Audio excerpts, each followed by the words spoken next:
Okay, it says we're live. Hey, we're live. We always have questions about whether or not that's true, but it seems like it is.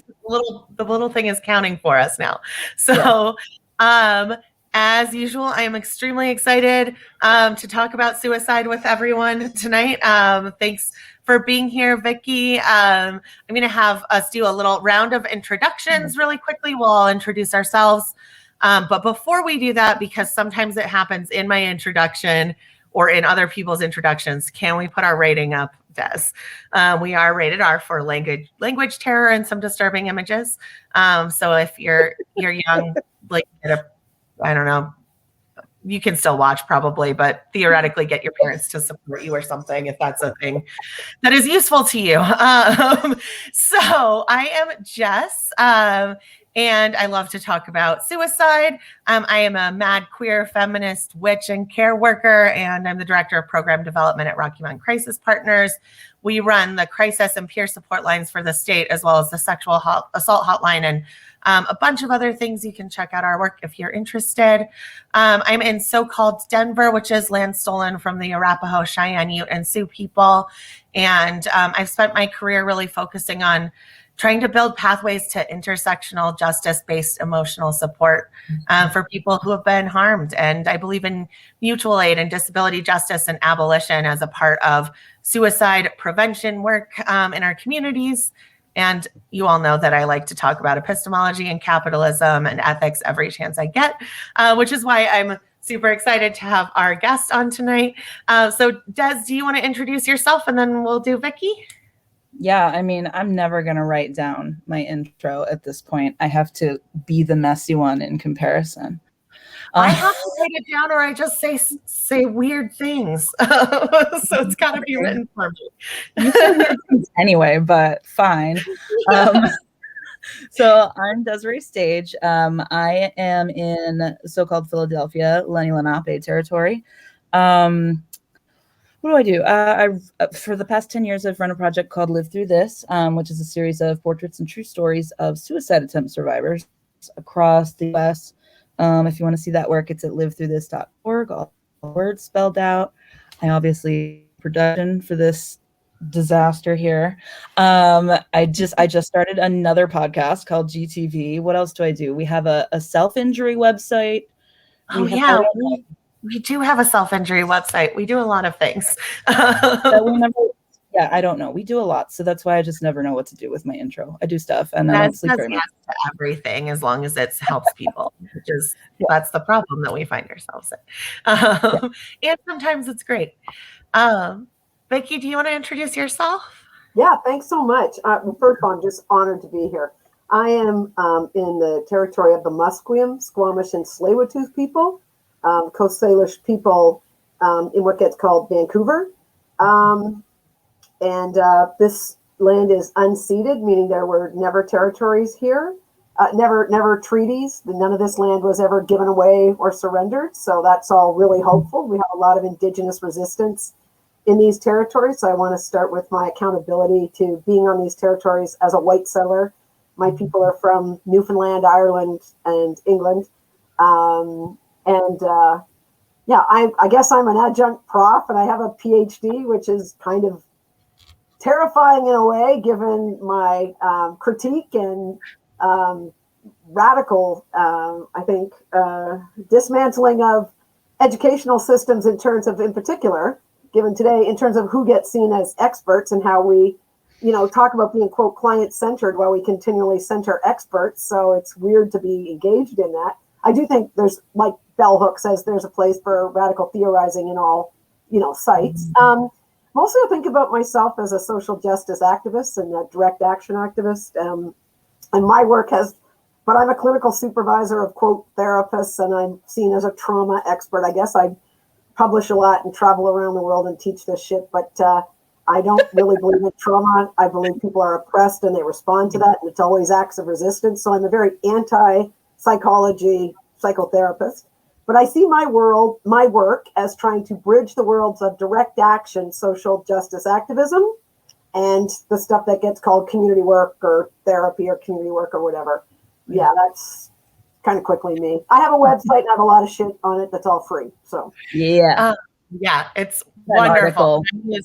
I use Vikki's work all the time. It's so exciting to me to have her here, and just really exciting to start really talking about some radical perspectives around suicide really directly. I think we've gone in lots of different directions on this show with lots of people, but I was first introduced to your work when I read Hate Kills, which is in the critical suicidology text, and it was like all of the things that I had been thinking about, but just like on the paper.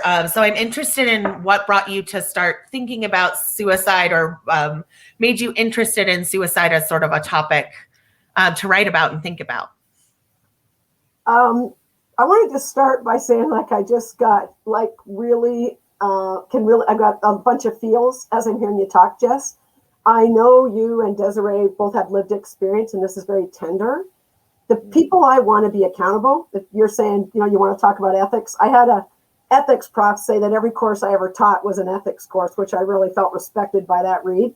I just don't want to fuck up here. I just want to be accountable to the two of you. It's all fine that theorizing and shit. So I'm honored to be here, like truly humbled that my work has been of interest to you. Like, that's amazing. I'm not a tenured prof. I don't get paid to write. As Steve Biko says from Black Consciousness, he was part of the anti-apartheid struggle in South Africa and really influenced me a lot. He said, I write what I like. Of course, he ended up getting tortured and murdered by the white supremacist apartheid state, right?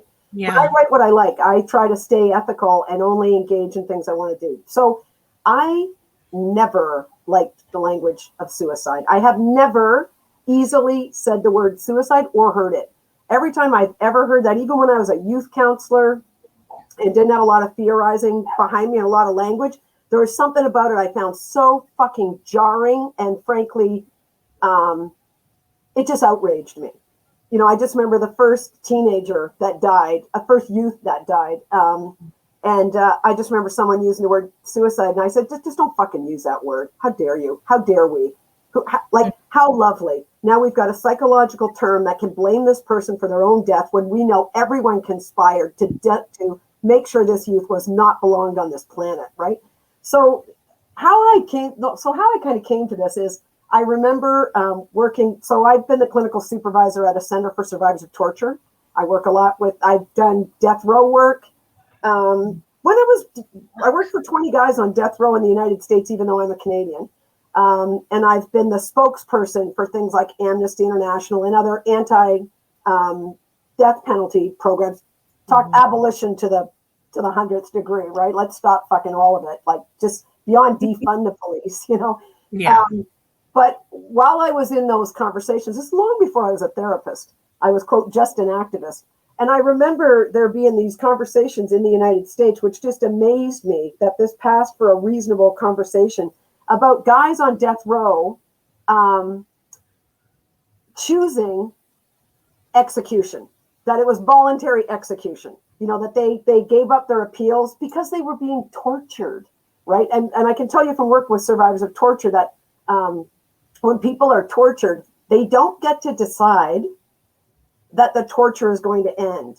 They get to decide they're going to end being tortured. And that requires ending themselves. And that is actually very easily achieved when you're in a despotic, when you're being tortured by state governments. And Canada and the United States are both governments that use torture. I'm not talking about the global South. I'm talking about our world. I've worked with survivors of torture, like say from Iran, where you can just decide to tell the guard to fuck off, or just don't get up this time. The things you need to do that are going to end the torture, and they're going to end you. And the fact that can get framed as suicide is the weaponization of psychology language to disappear the political system, the systemic structures of violence that are always holding up capitalism, empire, all of it, right? And blame the person somehow that they psychologically cracked, when in fact I see this straight up as an act of resistance. Yeah. So when I was working, before I was a psychotherapist, before I started to work with survivors of torture officially, and I was working on the death penalty, we had this language, even in the prison abolitionist and death penalty abolitionist movement, where we talked about how people volunteered for death. You can't fucking volunteer for execution. Just the language is so horrifying. And it just, again, Wittgenstein says, right, the limits of my language are the limits of my world. That this just came out of people who believe they're abolitionists, that you can't volunteer for the death penalty. You're not choosing death if you don't have a choice for life.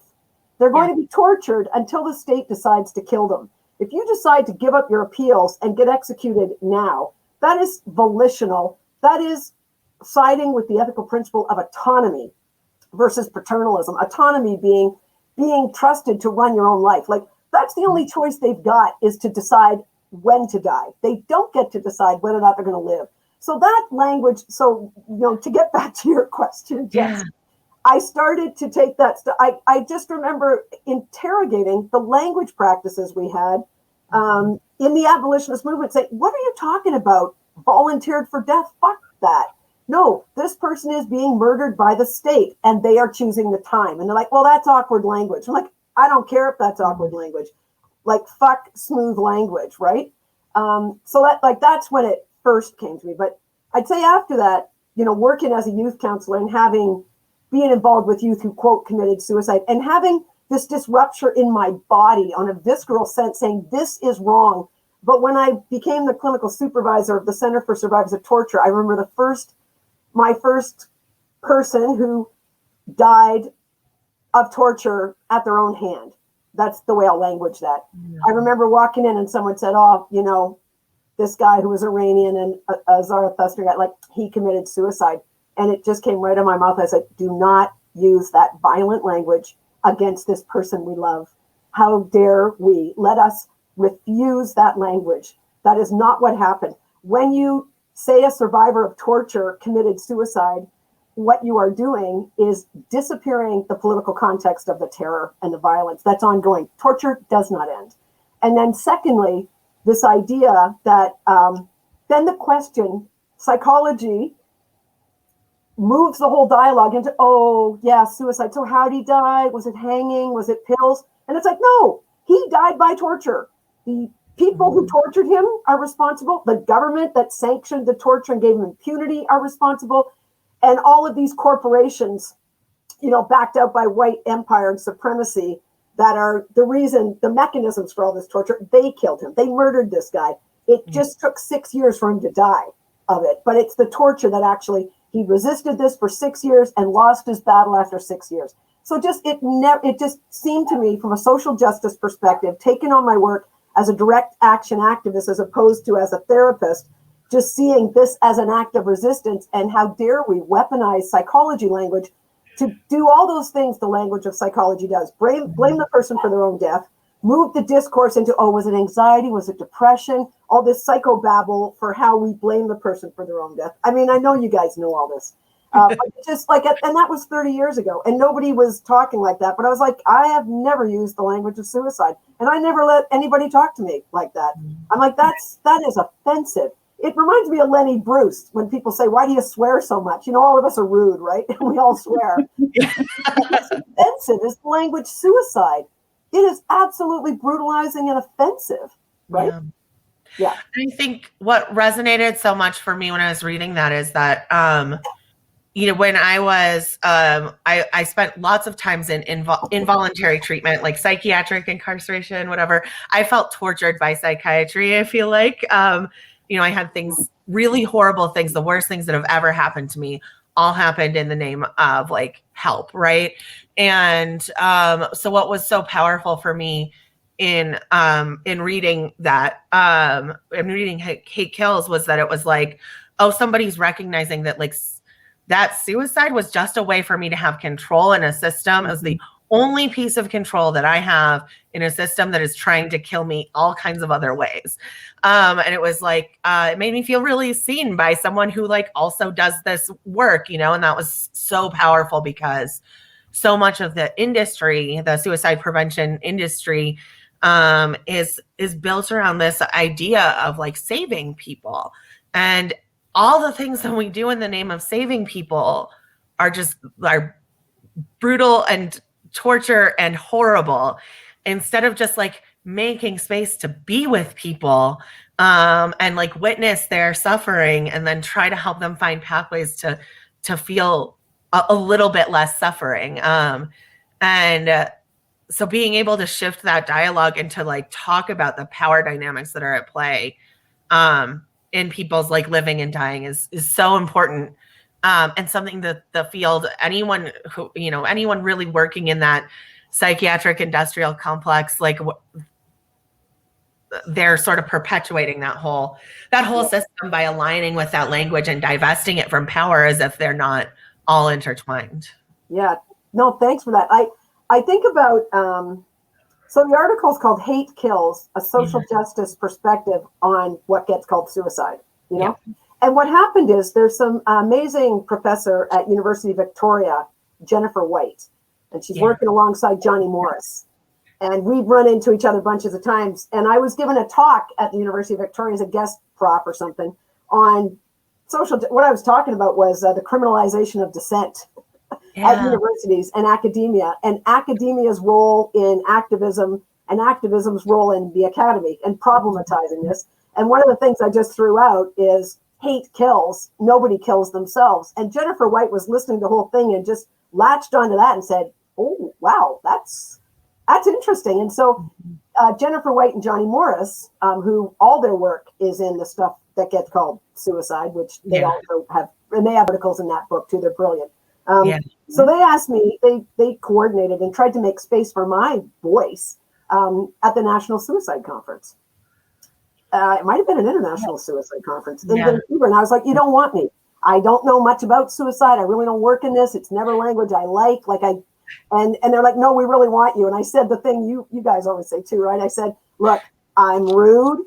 I swear I have sleeve tattoos and I'm going to make psychiatrists very uncomfortable. And so one of the things that Jennifer had heard me say is you don't look inside the brain of the person who's oppressed to understand the oppression. You look at the oppressor. And so they convinced me, and I met with a bunch of them, and they convinced me that they did want me. And they did want me to speak at that conference. So here I was talking to all of these people who do, quote, suicide work and prevention work, and many of whom do research, including, and this is the part that is brutal, in terms of your warning, this is hateful, but I'm just going to name this. One of the things that actually happens, as you know, let's think about the trans non-binary community. I'm not sure, but something like 60 to 70% of non-binary trans youth, quote, attempt suicide in adolescence. And this is always evidence that the trans non-binary community is mentally ill, when we know it's absolutely evidence that we hate our kids and that we don't belong, our trans and non-binary kids. It's evidence of something, but what happens is there are, quote, researchers getting cadavers and getting the brain of trans kids who died by, quote, suicide, looking in that brain to understand why this person's dead and what kind of big pharma medicational responses we can have to fix that brain when we know the problem is in the social world, not in the brain. So that's what I spoke to. And so when I said, you don't look inside the oppressed person and you don't look inside the brain of the oppressed to understand oppression, I was really calling out a lot of people's grant money and their research. And what was amazing is at the end of that keynote, of course, everybody applauds and everybody, I got a standing ovation and stuff. And then people come forward and you're like, okay, here it comes. And there were a bunch of older psychiatrists, old white guys, and there's not one of them that had any backlash for me. Isn't that amazing? And I had one guy with tears in his eyes. He was choked and he said, I had never thought that suicide had anything to do with social justice. And I just thought, how is that possible? Noam Chomsky talks about necessary illusions. What do you have to tell yourself to keep getting the brains of dead kids and researching them? What do you got to believe in this world to be looking in the synapses of tortured and disbelonged youth to understand the disconnection? So when I talk about hate kills, I'm talking about really holding up an ethic of belonging. So the whole idea of suicide prevention, for me, it's this is about an ethic of belonging. What we need to do is deliver on a just society. And, on every level, right? When you were saying, Jess, about the intersectionality, like at every intersection. Yeah. Yeah, I just get excited talking to the two of you. My Yeah, that's how I feel. I've been like so excited all day. I was like, what do I even ask about? This has been us all day. Yeah, one of the other things I'm really interested in talking about is like I want to keep going maybe down some of this ethics path, because I feel like the most important thing that we can do as people doing community work is to understand our ethics and do everything we can to keep them alive in our work. But I also feel like ethics are almost never discussed in the context of suicide. I mean, in any of our fields, like nobody is talking about ethics. And the most you get is maybe you take a class where you learn about you get your list of your social work ethics, and then they also tell you about like legal stuff and like how to sign paperwork with your clients. And ethics stuff, it's always about rules and not ethics. Yeah. It's like, here's the rules we're going to do you for. Like, I'm a registered clinical counselor. Part of my ethics is don't take gifts worth more than $50. I'm like, who the fuck are you seeing? Most of my clients want my lunch. Like that, like, don't have sex with clients. Okay, I can rock with that. Like, these are not ethical conundrums. Where, the ethical question for me, Jess, is around, are we siding with paternalism, or are we siding with autonomy, which is trusting people with their own lives? Yeah. Never. And so what's so hard for people, I think, is that you have to do your own work to understand yourself, and you have to recognize your role and as a participant in other people's oppression to be able to do this work ethically. And so we don't want to do that, right? Because we don't want to think critically about ourselves. Like I work at a crisis line that has a connection to law enforcement. It is the worst thing that can possibly happen, in my opinion, when someone is in crisis, is to have a connection to law enforcement. And I don't get to do this work unless that is somehow connected to what we do. And it rarely happens, but I have to grapple with it every day. And so do the people who work for me. And we're going to talk about it as an ethical decision every single time. And does that make it harder? Yeah, it makes it harder, but this work should be hard. Yeah. Like, it should be hard to do this work. And we should be able to talk about how we're participating in parts of the problems, because we all do in different ways, and in ways we don't even know that we can't know. And just to jump in on that, on something, maybe I'm off. This is just what I'm excited about. Don't for a fucking moment think Canada's got it licked, and that like Black Lives Matter and Idle No More and Standing Rock are not issues we've got going. So just in a 2-month period in Canada, we've got the less population than California.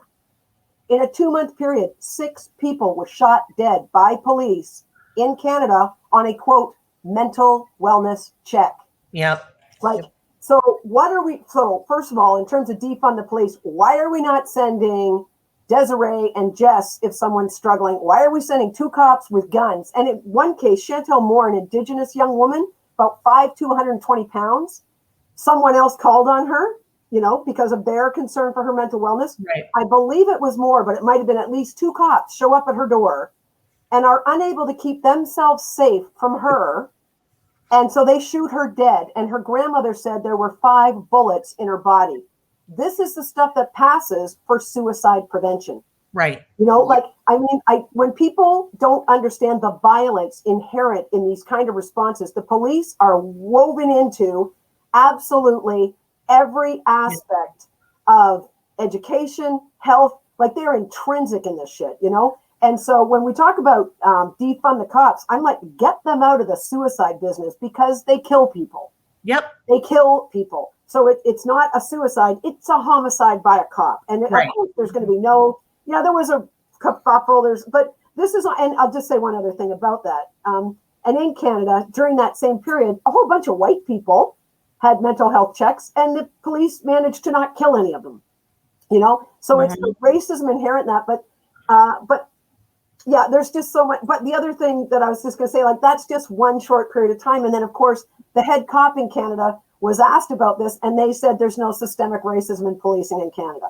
I mean, this kind of, so like when we talk about suicide, we've got to be really careful. That kind of dramatic language opens the door to policing. Yeah.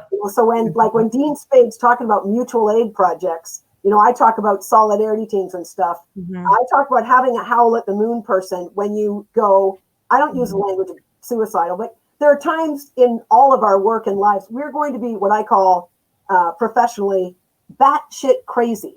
When you go batshit crazy, you need to have a pre-existing relationship with Dese'Rae where we've made agreements about when I call you, how I'm going to respond. First of all, I am not going to kill myself or I wouldn't have called you. So do not call the police. I do not want a mental health check. And then secondly, don't pathologize me. And third, don't try to rescue me. I just want you to witness me, create an ethical container for my tender, broken heart, and that ethic of belonging. And that's what we need to do with each other. And I call people when I'm batshit crazy. I don't think about it as suicidal or not suicidal or depressed or not depressed or psychotic or not. None of that language describes events accurate for me. Like when things fall apart, the center will not hold, to quote another Irish poet. I think these mutual aid projects, these real practices of solidarity teams, and I call that a Howl at the Moon person. Yeah. But you have a deal ahead of time that, that I know that Dese'Rae is never going to call the police on me. I promise you now, there is no state that I am ever in that I want you to call a cop for me. Police coming to my door with guns will not lower any of my, quote, anxiety, terror, feeling, or disconnection. Like, we need to be allowed to make these kind of decisions autonomously. Yeah. And I think mutual aid allows for that. I think the people that are my Howl at the Moon people also know that, like, if you send cops to my door, I'm likely to kill myself when that happens. I'm much more likely to kill myself in those situations. So they would never do that. But like the entry points, we struggle so much in our communities, I think, for people to even just talk about that they have Howl at the Moon moments.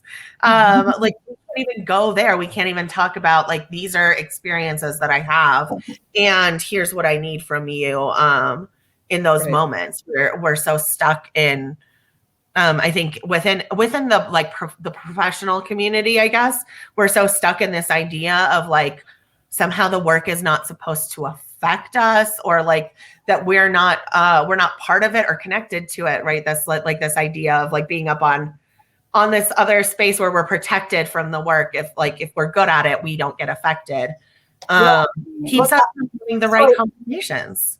Isaac Michael just wrote something here. I struggle referring people to hotlines outside of trans lifeline due to fear the police may get involved. I think I was able to call for the same reason.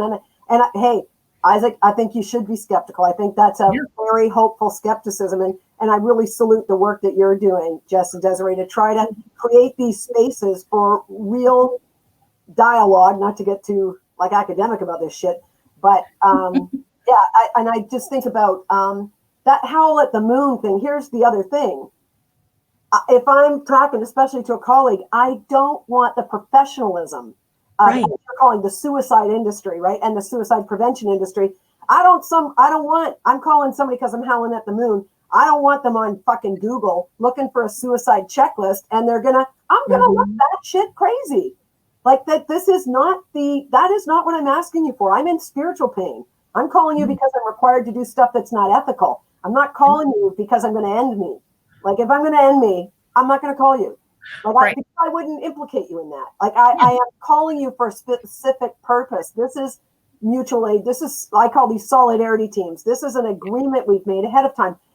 So I think, I'm just thinking so many things. I feel like I'm taking up too much space. No, you're fine. That's what we call you here for. I think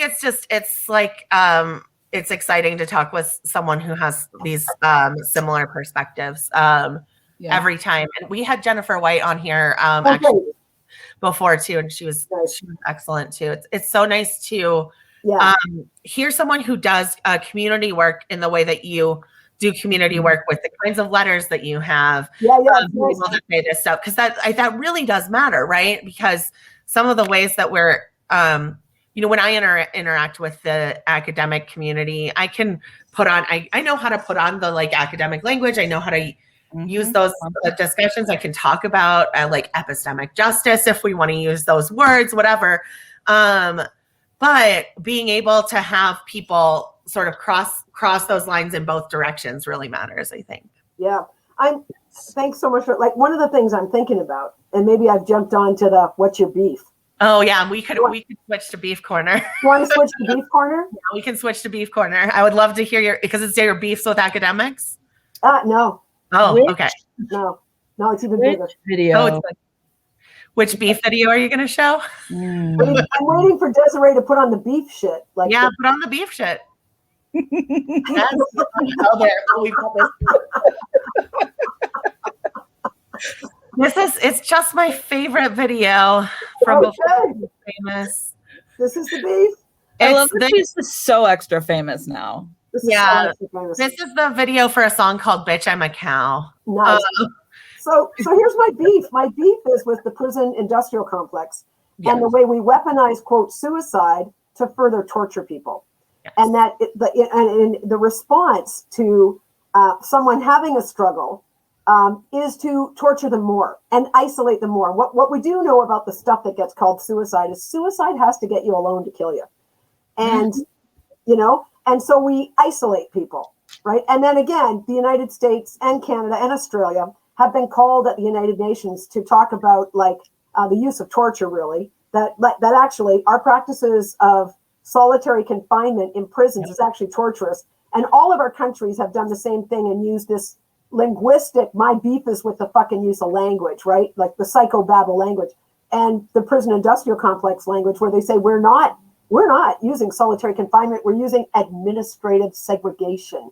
But we just use these other words, but what we're doing is putting people absolutely alone and isolating them and then accusing them of being suicidal, but then that's actually like what we've imbued them with. And I can tell you as someone who's worked with survivors of torture, one of the reasons I had such a hard time doing a PhD and publishing anything is I know who reads my work is the School of the Americas where they teach people how to do torture, and so one of the reasons Big Pharma studies psychosis, just quickly, is when you're having experiences, this is my description, that are totally disconnected.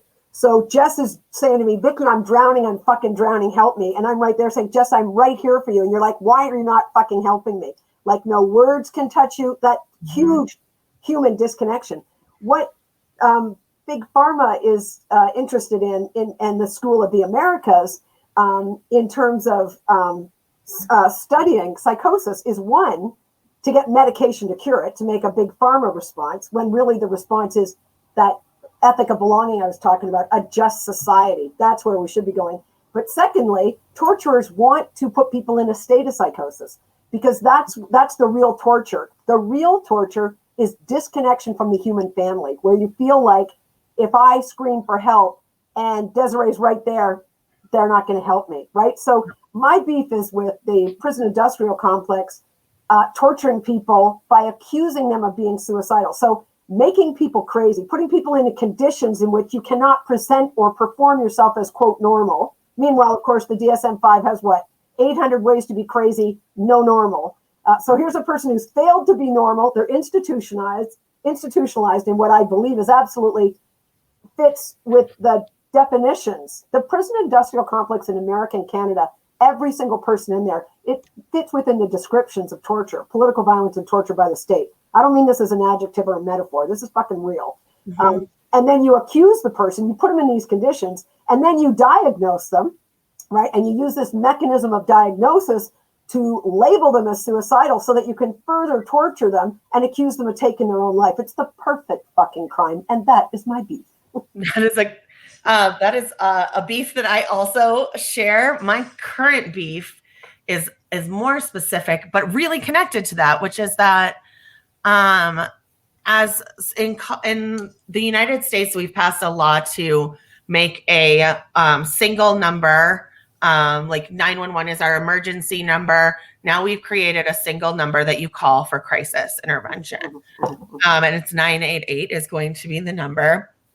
And as we're implementing this, what an opportunity for us to redefine what crisis services mean on a national level and say, this is not going to be about law enforcement intervention. This is not going to be about this. It's such an opportunity for this. But I'm in all of these meetings where all people are talking about is like, how do we like weaponize things against people at the national level? How do we figure out how to do a police response? How do we track where someone's calling us from? We don't need to know any of that stuff. We don't need to know any of that to help people. The only purpose for that is as a weapon for the state. And like the idea that all of this industry is going to get consolidated into providing service for the government through this number and have to do it in a way where we just become like agents of the state participating in everything you just talked about is like, that's like the death of this field if we do it that way. And it's an opportunity not to. And all we're talking about is how to do the shitty things worse, like to be shittier. And it is painful to sit in those rooms. And, you know, everyone expects the same thing from me. I can bring the things up. It doesn't matter because our investment as an industry is in participating in this. Yeah. Dese'Rae, are you beefing? Well, I never fucking stop beefing. My current beef is less sophisticated because I'm in an MSW program right now. I mean, all of those things come up. My current issue is finding a placement, a clinical placement, because how was it too developed? My perspective is too developed and I'm not a blank slate. So and you're too public, like people can find out about your lived experience on the internet. And so you shouldn't be able to provide services because of that. Like, what the fuck? Yeah, it was. I had a fantastic interview, and it was like, you know, we really love you. You're so fantastic. You're going to be a gifted clinician one day, but you're not a good fit for us. We're not going to fucking teach you because you have too many opinions. Yeah. Trash. Yeah. I have I have so much beef with like social work. You know, when I listen to you, one of the things I think about is I mentor a lot of PhD and master's students, and I usually try to hold space for queer folks, non-binary folks, even though I'm straight and cis, and Black people, Indigenous people, and people who are brown or identify as people of color, because they have the hardest time having space made in the academy, right? And one of the things I remind people is, you know, Dese'Rae, we just fucking need you in the field. You're brilliant. What you're doing is iconoclastic. You're busting room. You are taking space and then making space for others. You are so needed. So remind yourself, resistance is not justice. And what we need you to do is, as an act of resistance, answer the fucking questions correctly. You're smart. You know what the answers are. Sneak into the fucking room, get your goddamn masters, get out, and then blow the place up. That's what I keep telling her. I'm like, just do it's hard, but it's hard. I built a solidarity team to go through my masters because I felt every class like I had, and I'd just come from San Francisco where I was with ACT UP and Queer Nation fighting AIDS in the end of the 80s. And every class I was in was fucking homophobic, hateful, misogynist, and hateful to poor people and people with quote diagnosis. But I mean, mostly because I was very queer passing, and I never out myself as straight to people who are uncomfortable about the possibility I'm queer. So I was just putting up with so much fucking homophobia, and I felt like I had betrayed all my communities every day. And I had people I phoned every night and said, like, remind me again why I'm not quitting, why I got it. And they're like, you've got to fucking do this. Dese'Rae, what ended up happening within a couple of years of graduating, seriously, way too young for it, I was teaching those courses.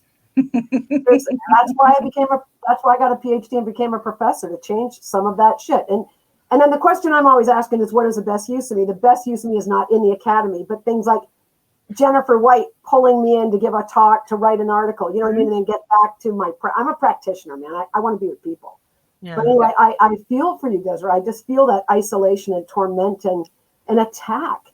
Yeah. And I'm so sorry that's happening to you. And it's evidence. It is just more evidence the field needs you. The fact that they don't want you. Yeah. I mean, I have some amazing professors, but damn, it's It's so like, I mean, you know, Jess and I, we're talking about ethics every day, and it's like every fucking day, it's like, this is unethical. It's unethical. It's unethical. It's unethical.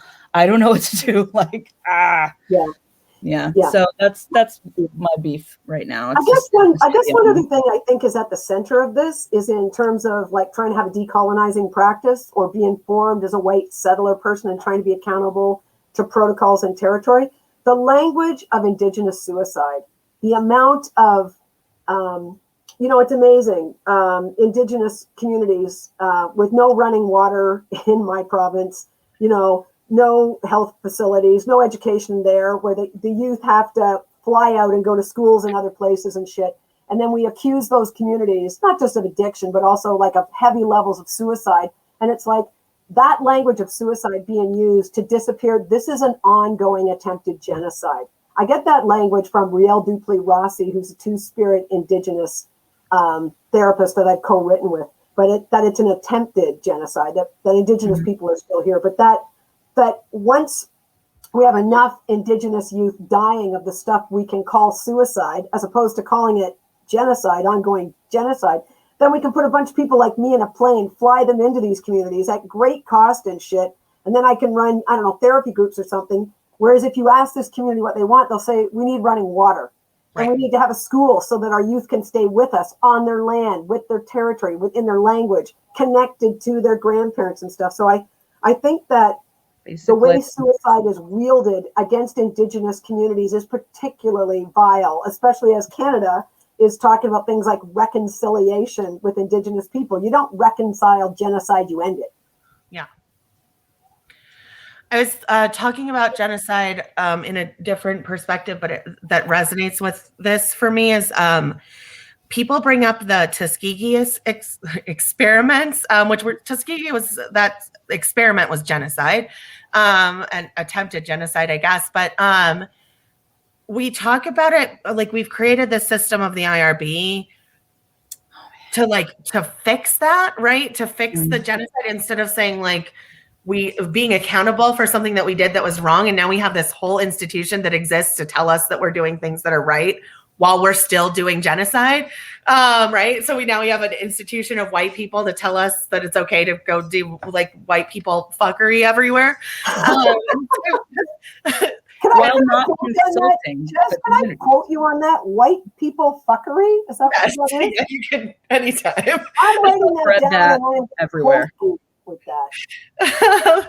It's just like infuriating when people sort of reference like those kinds of like we just put layers and layers and layers of more institutions that obscure oppression so that we don't have to just like own up to the things that are happening. And it's so much hard. It just feels like so much more work too. Like we're just creating more work to not sit with what's happening. Yeah, but if you think about Insight, right, and all of these critiques about the nonprofit industrial complex, of course they're creating more work. And that's where the resources are going to go, right? It's another way that we're deflecting from real activism. And as I'm listening to you, I'm thinking about, like, one of the things that is central in my analysis is critical linguistic theories. And I'm thinking about Alan Wade and Linda Coates' work on language, the 4 operations of language. And I think when we use the word suicide, we do these things, right? And you just named one of them, Jess. We hide the violence. Yeah. By giving a diagnosis and looking inside the brain, we have hidden the violence of homophobia, of poverty, of colonization, right? So we hide the violence. We protect the perpetrators. So the person who did it is the person who did it to themselves, like they're responsible. We hide the person's resistance. Like I said, a survivor of torture who dies by, quote, suicide 6 years later has resisted for 6 years. And instead, we take this one act and say they have failed at their lives. And then the other thing that it does is it blames the victim for their own suffering, which is always contextualized and political. So I think, you know, like, not to get too theoretical, but I think there's stuff about language practices that are continually taken for granted practices where somebody, like I said, like kind of where I started, where someone can say, oh yeah, you know, that youth committed suicide. And I'm like, and I think about Ian Marsh's work, right? The guy, one of the editors of Critical Suicidology, who wrote the book on Foucault and Foucaultian analysis of suicide, talking about how, you know, historically suicide was immoral, and then it became criminal, and then it became insane, right? Yeah. And just how that, like, just the language practice of commit suicide, it's legal talk that's criminalized. So I just think, yeah, just taking apart language is super important. I think that's been yelling about this for years. Yeah, you have. And people are always like, it's semantics, it's not important. I'm like, but language colors our fucking world. If you don't know how to describe green, how can you experience green? Like, this is how we change everything.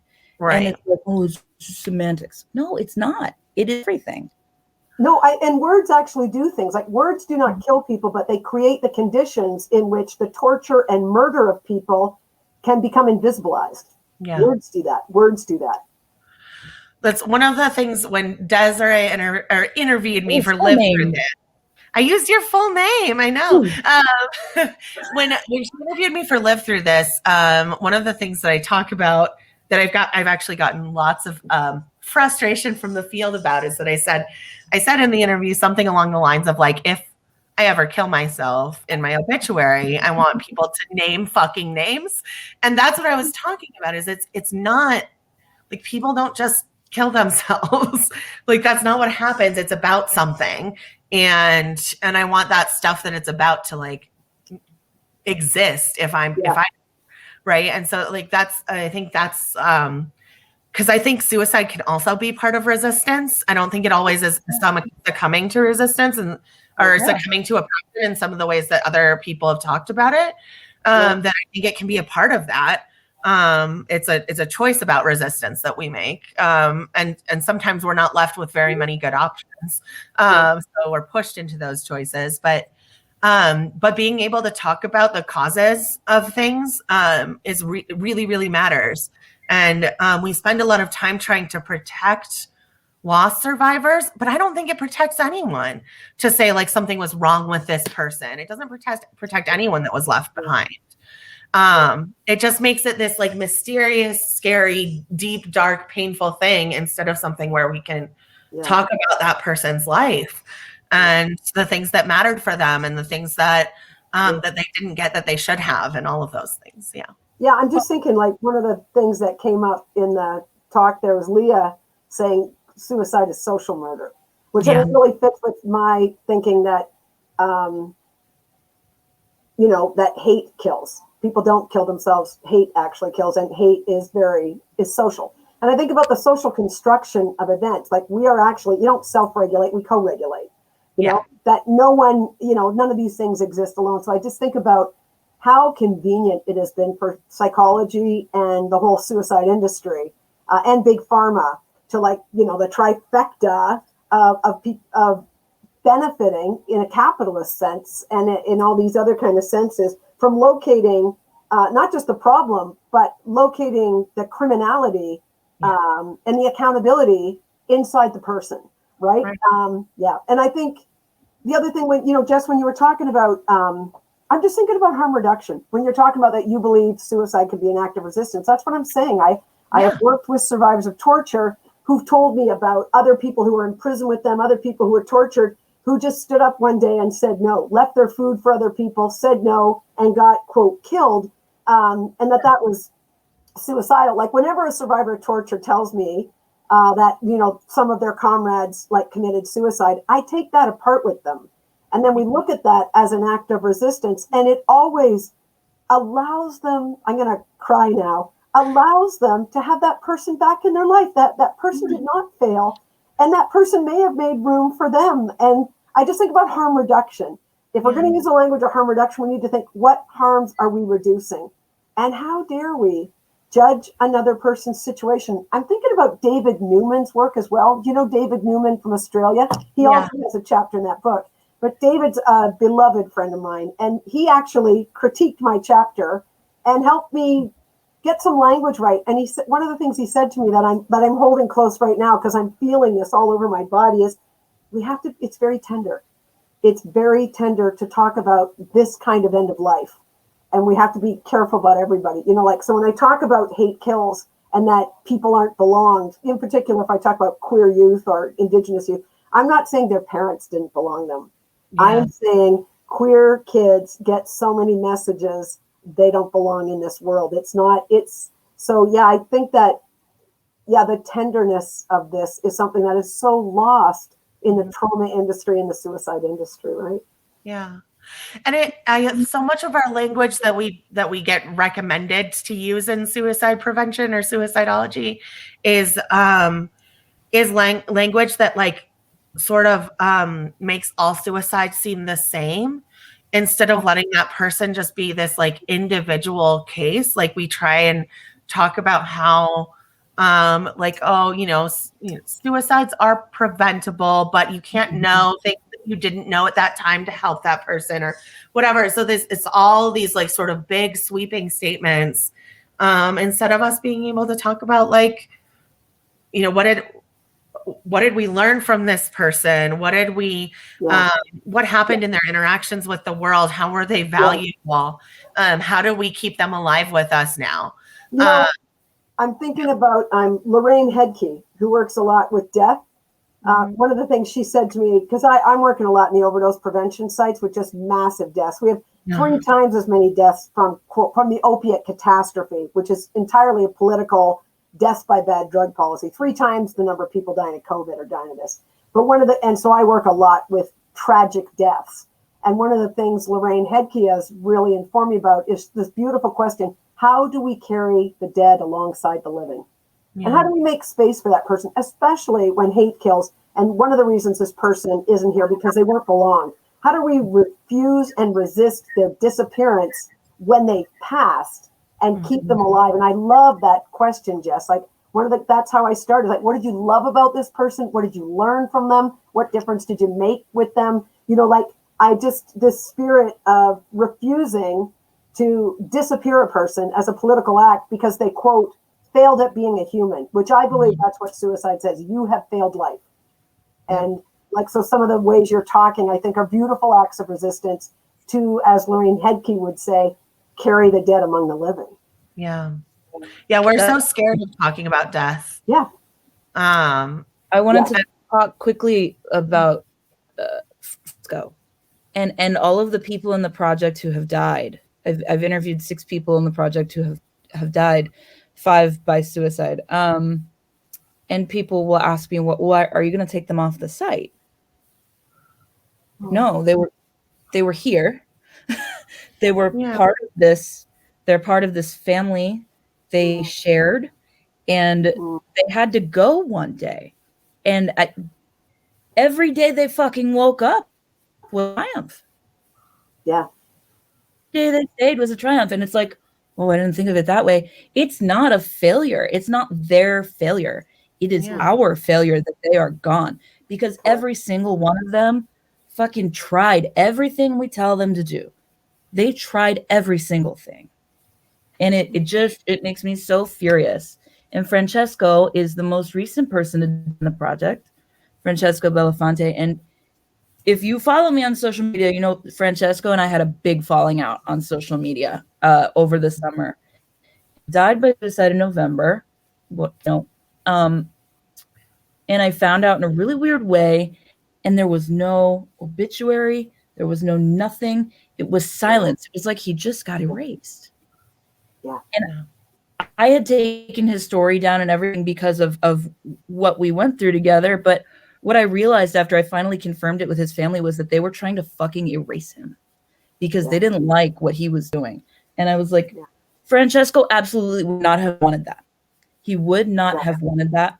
So, like, it breaks me. I don't know. It's I'm so sorry for your loss, and it's always complicated. It's complex in these because you're in communities of resistance and struggle, right? Cultures of struggle. And I've got so many thoughts about that, but one of the things I'm thinking about is my work with survivors of torture from Latin America, Chile, Guatemala, and places during the dirty wars of the 1980s, when America was dismantling everybody else's democracy. Yeah. As they now talk about themselves as our democracy's in trouble. I'm like, right fucking now? Like, you're paying attention now? Like, because you got a Yahoo in? Like, this is, anyway, we don't need to go there. But But during those disappearances, governments would torture people and drop their bodies in the ocean so that there were no bodies. And you have the families of the disappeared, like part of their politics of resistance was saying, we refuse to acknowledge our son is dead or our brother is dead or our comrade is dead. We are saying they are disappeared and we are going to hold you accountable. And I think about the disappearance. And then I think about critical trans theory and erasure, and so like these politics of political disappearance, which are all about empire, and the politics of erasure, which is about, critical trans stuff. I think these are very important sites of resistance for us to embrace in the world of what gets languaged as people ending their lives themselves, which of course we know is not true. Yeah. Right. So I know we only have a few minutes left. I'm wondering if you can do a short discussion about the Zone of Fabulousness. Oh my gosh. Because it is, it's one of my favorite things. And it's so important. It's been so important to me in being like sustainable in this work. And I use it with my staff. We're sort of in the midst of going through the workbook with everyone on our staff right now. Yeah. So I just think it's a cool thing to share. And I know it's, a few minutes isn't very much time, but then people can go check out stuff on your website too. No, super quick. Yeah. I don't think people doing this work ever get vicarious trauma. I don't like that language. Trauma is not okay because again, it psychologizes people as if we're mentally ill for doing this work. Mm-hmm. And vicarious trauma means that actually clients infect us with their hopelessness. How dare we accuse our clients of creating hopelessness in us? It's up to us to bring as an ethic of hope, believed in hope, not optimism. It's up for us to bring hope to clients. So I don't think that's what happens. I think that's bullshit. Ideas of burnout is that you're missing some quantity of resilience. Also bullshit. And the answer to burnout is always self-care. I do 3 minutes of plank every fucking morning because Michelle Obama does 3 minutes of plank. So I thought that was a pretty good level because she's got nice arms. But all of that self-care has not created 1 unit of social housing. It hasn't stopped one sexual assault, right? So here, what I believe is that if you can stay ethical, you will have sustainability. I am brokenhearted about my work with the death penalty, but it never burned me out. Who broke my heart was the American government, not those men. In fact, they changed my life and transformed me. I learned from those men that everyone is so much more than the worst thing they've ever done. And so it's so much more than burnout. It's about sustainability. So what I believe in the Zone of Fabulousness is we're the right people in this work, but we get tired. People die. Horrid things happen. You have fascist attacks in all these, like all of this stuff is real. And then we get tired, exhausted, and we start to slip out either towards enmeshment and start to think we're superheroes or towards disconnection where we think we're the victims of the work. And where we want to be is in that zone of fabulousness. And my partner insists we call it fabulousness because it's a nice queer way of talking that's anti-academia. Yes. It's my resistance to the language of vicarious trauma. There's vicarious trauma, then there's the zone of fabulousness. In the zone of fabulousness, the person is at the center, not the staff team. And we are enacting our collective ethics and we're in solidarity with each other.